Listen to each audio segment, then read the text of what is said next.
ৰঙৰ উৎসৱ মানে হৈছে ফাকুৱা আৰু ফাকুৱা হৈছে এটি আনন্দৰ দিন। সকলোতে কেৱল ফাকুৱা লগতে অভিনেতা আৰু অভিনেত্ৰী সকলকো দেখিবলৈ পোৱা গ'ল হোলীৰ এই স্পেচিয়েল দিনটোত।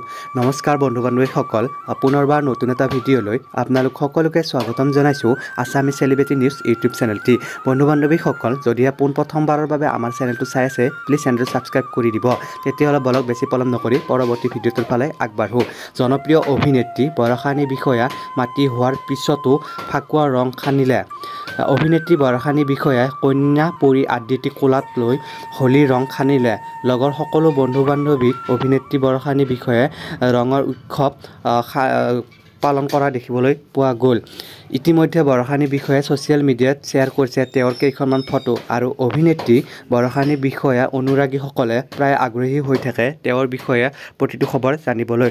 গতিকে আমাৰ চেনেলৰ তৰফৰ পৰা চেষ্টা কৰিছোঁ তেওঁৰ প্ৰতিটো খবৰে দিবলৈ।